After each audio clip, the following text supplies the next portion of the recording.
Welcome back. Many thanks for staying with us. Now let's get into the discussion. JoyNews editor here at JoyNews, Fred Smith, joins me in the studio so we can take a look at the report. We have, like I indicated, we have the executive summary. Fred, you're welcome to the studio. Thank you very much. All right. Now let's start with a bit of a background to this breaking or this developing story, and let's find out so that we can bring our viewers up to speed on what's happening. So here are some details here. All right. So in 2011, we heard about the contract that was awarded to Perfect Business Systems. The chief executive there is Juliet Kramer. She won the contract. There were other bids, but she won. The bid from PBS, the Perfect Business System, was not the lowest bid, but the group, the company, decided to pick them based on their price and quality. So there was a combination of these two, and they were selected, even though there were bids that were lower than what they presented. Right. The bidding cost at the time was $27.6 million. Which basically means, Fred, that there were other companies that were were willing to do this for cheaper. Yeah, exactly. Right. But they were not sure about the quality they were going to produce. So the explanation from the previous executives of SSNIT is that they selected this because there was a combination of a good price and good quality product that we're going to give. Then the project itself, the cost started shooting up. By 2016, it was up to $66 million. Then later we heard it was $72 million, and then $81 million. PricewaterhouseCoopers was then engaged to audit the entire SSNIT operations and to see whether what we did brought value for money. And so that's why we're here receiving or reviewing the audit report presented by SSNIT. Okay, so that give you the background, you know, to this particular story there. Fred, do you want to tell us about this, or shall we just go? Well, indeed, this is from the findings presented to the SSNIT management today by PricewaterhouseCoopers. They said that the system was found not to be functioning to expectation.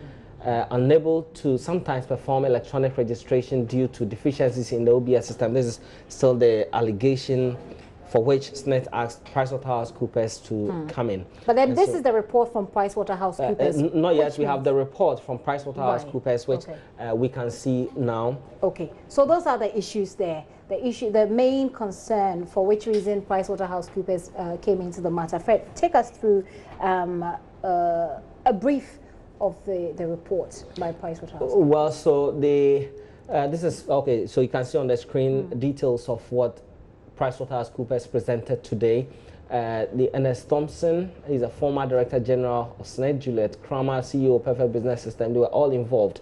But that statement by the board chairman of SSNIT was a communication from IOCO to SSNIT management on what they've done so far with regards to investigations into this OBS scandal. And so these officials, they mentioned that had been indicted by IOCO, and they've recommended prosecution to the Attorney General. So Ernest Thompson, who was Director General at the time, Juliet Kramer, she is CEO for Perfect Business Solutions, and that is the vendor who procured some of the equipment. John Hagan Mensah was the OBS project manager, and then Caleb Afaglo, he was head. He was in charge of IT. Yes, the management information department at SSNIT, and we had the issues about him later during the scandal when everybody was talking about it. So he was removed. But today, PricewaterhouseCoopers did a review and they provided this to management of SSNIT. It's in the executive summary that we've got a copy of. They said, number one, the project team signed off on certain key milestones, even though the corresponding contractual requirements had not been deployed. And Fred, I'm going to have you do this. When we take each of the conclusions, let's try and break it down, you know, and I don't know if we'll be able to bring it home, you know. So when they say the project team signed off on certain key milestones, even though the corresponding contractual requirement had not been deployed, how do we say that in very simple terms? It's more like saying they had they concluded the project even though aspects of it were not complete. Right. And so more like an incomplete.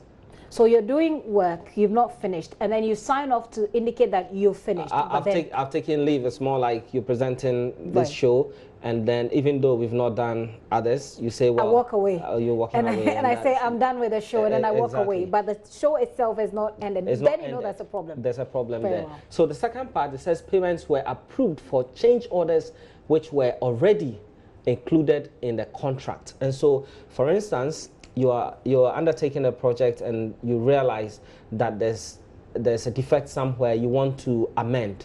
So you're bringing a different software or different technology to fix that part. Yeah. Maybe that new software, the old software that you are discarding, has a certain component that you will still need, you will still be using with the new software that you're bringing to the job. But then in this case, it's as if they just dumped it. No, you keep it. They kept it according to the Pricewaterhouse report. They kept that component and still mentioned that they've actually paid for that component. And so more like you've paid for one thing twice for the same project. Interesting. That's the point they're making here. Okay.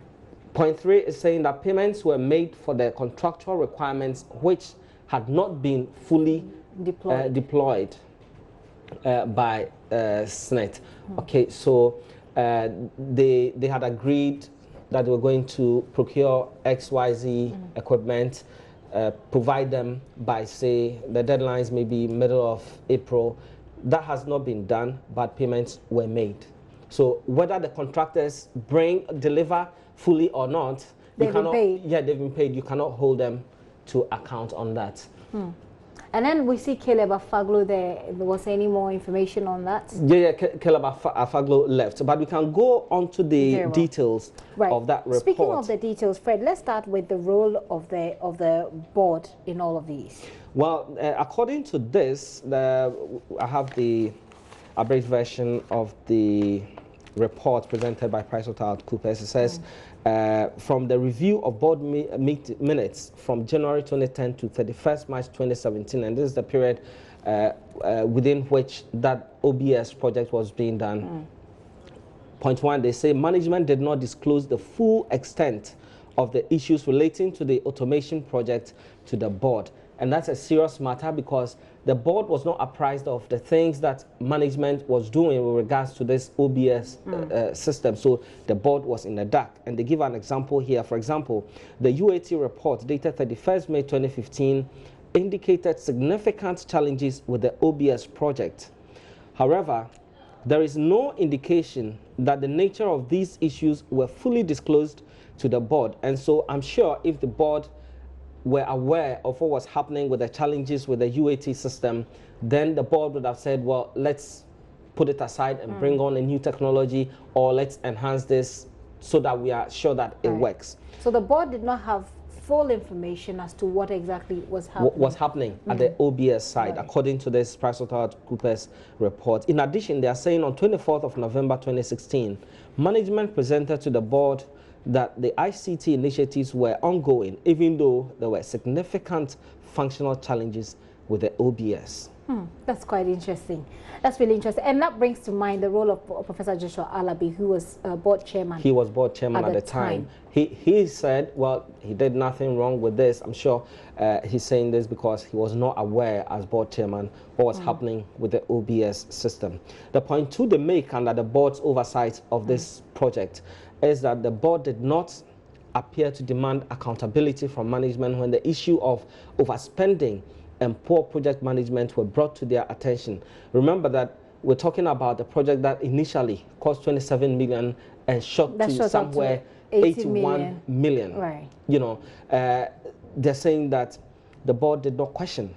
They were just looking on as these things happen. So even though you may say that the board was unaware of the problems, the significance, what the document describes as significant challenges with the project, it did not question how come the money. First of all, you need to be aware before you question. Before you can question. They were in the dark. But if you got the amount from 60 million and all of a sudden you're looking at 80 million, then you should have some questions. That should come to the board. That's right. significant. These are pensioners' funds right. that needs to be protected. Right. Okay. And they're saying that there's no evidence that the board's directives issued on 24th of November 2016 for an audit of the project was carried out. Okay. Well, Fred, let's look also at the issues raised with the cost of the project. Were there any significant issues raised with the cost of the project? And also with that, we can look at the initial allegations that we had about the procurement process. All right, so I'll tell you first of all about the project cost. Okay. It says there were significant contract variations of 84% and 60% of the initial contract price relating to the integrated financial management suite and OBS respectively. Okay, break it down for us, please. Well, they're saying that there were changes with the price. In fact, it's exactly what we showed. What we said. There were changes in the initial contract costs right. and then what we paid later. For the OBS, they are mentioning 84% variation. It had gone up by 84%. And for the integrated financial management suite, we had 60% variation. The aspect of the procurement process, it says in point 1 that under the OBS change order 7, order 7, that 70% of SLA for IBM equipment costing $450,688.29 US was paid in advance even before the equipment was delivered to SSNIT. Simply, they paid, the point we made earlier, that they paid for an item that the contractor had not fully delivered to was that the SSNIT. Was that the full cost of the item that was being purchased? Well, there's no indication here that, right. But from what he's saying, yes, it should be the full cost of that item. Okay. They paid for everything when they had not received it. So if it was not delivered, they were going to spend much more money to look for it. Okay. Then it says the standard practice requires that service level agreements should only become active subsequent to the installation and handover of the equipment. So in that regard, they did wrong. They did paying wrong when the equipment has not been handed over and when it is not even being used. Indeed. And before I move to point 2, I'd like to make it clear that the chairman of the SSNIT board mentioned today, Dr. Kwame Adokufo, he said that the report presented by PricewaterhouseCoopers today is very, very identical to the one that IOCO found in its investigation of this matter. Okay. So I move on to point 2. It says that the OBS change order 4 to 6 were implemented, and these are technical stuff, but we just, the main point in there for us is that we had to change a certain component to improve the entire system. Okay. So they were implemented before approval was sought from the Central Tender Review Board. Interesting. It looks like a lot of things, when done properly, a lot of processes went followed, lots of procedures, were breached, etc. Fred, you want to talk to us about the recruitments, etc. that went on, which is where Caleb comes in, I guess? Not exactly. Okay. They recruited some staff to help with the project because they needed more hands. Now, listen to what the PricewaterhouseCoopers report says. The OBS project team requested for 140 contract staff. However, 215 staff, they requested for 140. They finally brought on 215. That sounds like buy one, get one free. That's an excess of 75 people who were employed without approval, because what they got approval for was 140. Okay, so we're talking about approval from the board? No, you need from the company's HR. From the board. Then you can go to management. HR. Okay. So the additional 75 staff who were unsuccessful at the interview for the OBS project were not sent home, deployed to various offices of the trust SSNIT without being interviewed to determine their capability for the specific roles that they were going to undertake in this new place that they had been sent. Wow. Following the expiration of the OBS project, the contract staff were reassigned. Again, they've been moved to another place. The project is over. They've signed off. Now they were... Were they recruited on contractual basis, or were they recruited These are contract staff. Yeah, so the contract is over, you let them go. But in this case, we didn't. They were moved to another department of SSNIT. This is what the report says. Following the expiration of the OBS project, the contract staff were reassigned to various offices of the trust, and there's no indication that a workload analysis was performed to determine the need for additional staff. So they just pushed them there, according to the report. According to the report. Okay. Fred, can we look at the conclusion? Is there a recommendation? I mean, yes, I'll go to that, but there's one other point about the project implementation, and which every pensioner should be concerned about. It says they deployed mobile technologies. It says the OBS contract requested the vendor to implement a solution to enable management of SSNIT access information such as reports and notification on smartphones for timely decision making. This solution was also to synchronize emails, calendar, and other functions on mobile devices, and the solution was not So this was one of the things that the software system was supposed to provide, one of the services it was supposed to provide to pensioners. That was not provided. So this is what it says. A two-way mobile portal was also to be developed as per the contract to enable customers interact with SSNIT. So for instance, if you want to check what your contribution balance is, your status of your contribution to SSNIT is, you can just go on your mobile phone. There may be a SSNIT app, then you check balance, then you can see. But when there's payment, you will receive an alert to say that, oh, your employer has paid. And things like that. That wasn't done. So the mobile portal from PricewaterhouseCoopers inspection has not been developed. We visited the external web portal, that's info.snit.org.gh, and noted that the website was built for desktop resolution and has not been mobile friendly. Very interesting details we're getting there from the report from PricewaterhouseCoopers, which was employed, well, basically to look into the matter as SSNIT. Fred Smith is taking us through it. You know, it's quite a lot to process, I must say, but hopefully you'll be able to grasp something. It's around 100 pages for the executive summary. That's a whole lot. This is the executive summary. It's executive summary, and it already looks like some sort of thesis. So we're trying to break it down. I hope that you really get it. Fred, let's move on to the conclusion. Well, for the conclusion, PricewaterhouseCoopers says the project team did not ensure that all the requirements of the OBS project had been met in accordance with the terms and conditions of the contract. The basis of these conclusions are: 1, the project team signed off on certain key milestones even though the corresponding contractual requirements had not been deployed. We made a point earlier. Okay, that way, So we basically gone through the conclusion. Fred, I think it will be instructive for us to look at the recommendations of this particular report. So at least we have an expectation, you know, of SSNIT. What is it that we want to see SSNIT do? Well, the recommendations are that: 1, the trust should further investigate the issues identified in this report and subsequently seek legal advice to pursue the vendor to implement the outstanding solutions or modules or refund monies in respect of unfulfilled contractual obligations, things like the mobile platform that we're supposed to create and others that they did not. In addition, where the investigations reveal complicity on the part of any staff, appropriate action should be taken against such individuals.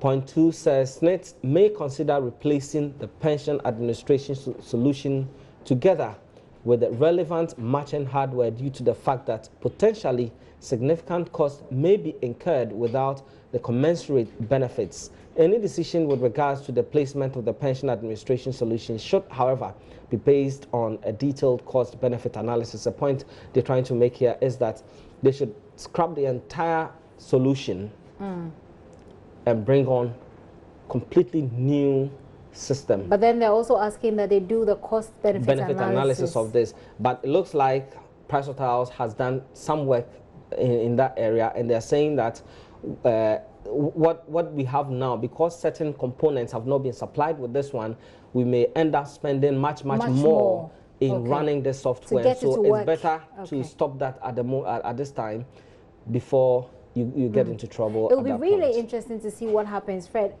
Whether or not the vendor is going to ask to refund, like the sort of suggestion that PricewaterhouseCoopers is doing here. But where do we go from here, Fred? Well, there's another point under the conclusion, the recommendation. It says the Oracle projects which are still under warranty should undergo both unit and integrated testing to identify any gaps between contracted requirements and deployed solutions. These should be communicated to the vendor in writing and monitored for resolution before the warranty period expires on 31st of January 2019. Okay. That's before it expires on 31st January 2019, and so it's just a precaution. Right. Check if you are safe before because if the warranty has not expired, and at this point it's not expired, so we could still go in and maybe get the sort of get the problem fixed. Because in the main OBS contracts that we have, it says that within that period, if they find any issue with it, then they can return it for refund, not refund, but for them to fix the problem. Yeah.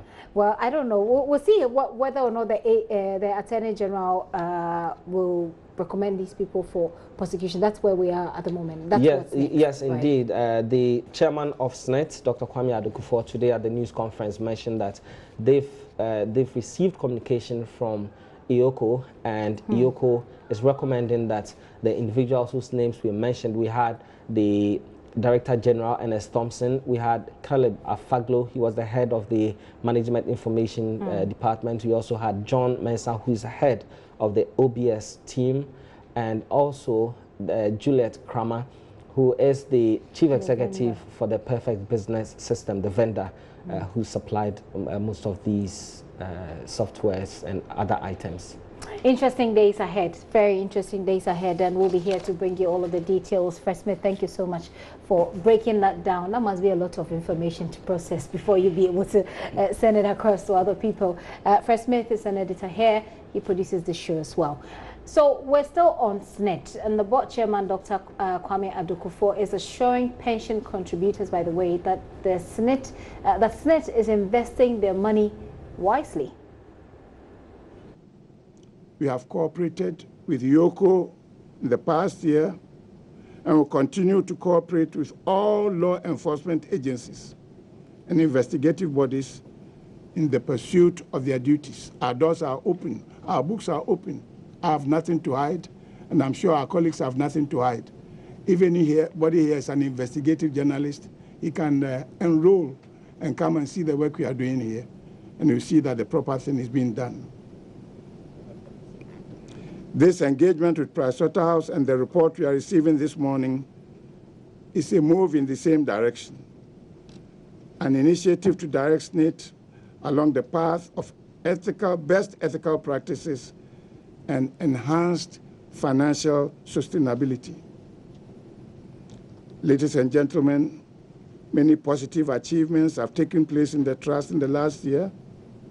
It is the policy of the board and management to work closely with organized labor and contributors to ensure that the Ghanaian worker, and for that matter, the pensioner, gets a decent pension after retirement to enable him or her live with dignity.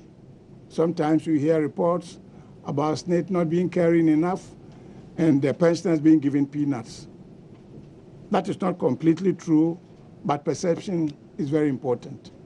And we believe it's the duty of the board and management to make sure the pensioner gets the best deal possible. But having said that, I want to go and record, ladies and gentlemen, to emphasize that whatever is paid as benefits should be such as not to undermine the financial sustainability of the pension scheme in the medium and long term. In other words, whatever is paid should be such that in 5 years, SSNIT will still be existing. 10 years, SSNIT will still be in existence. So it's coded, but I'm sure you all understand what I want to say. The board and management are making efforts to increase the coverage of the scheme to include the informal sector. Sometimes people ask, what about the market women? What about the fisher folk? What about the cocoa farmer? We have nothing against them. And in fact, it's the intention of the trust to expand coverage so that in the medium term, all of them will become beneficiaries of the trust. But it will take a lot of organization to do that. The need for the trust to cut overhead costs and reduce administrative and personal costs are also being pursued. Again, the perception in the public mind is that we sit here to chop whilst the pensioner suffers. It's not completely correct, but we believe perception is so important, we must do something about it, and I'm giving the assurance that the board and management are working very hard to make sure we cut down overheads so that the pensioner gets maximum benefit for his or her labor. The board and management are taking the necessary actions to ensure that investments of the trust are managed effectively, efficiently, and with high level of integrity. I'm just a chairman. We've got the active members, the DG and his deputies here. They really are going to take care of the performance this morning. These are introductory remarks. Nevertheless, I'm very happy you have attended in such large numbers. I'm happy to see all of you at Pension House this morning, and I hope from time to time we shall get the opportunity of interacting with the press. Thank you for coming, and thank you for your attention. Thank you very much.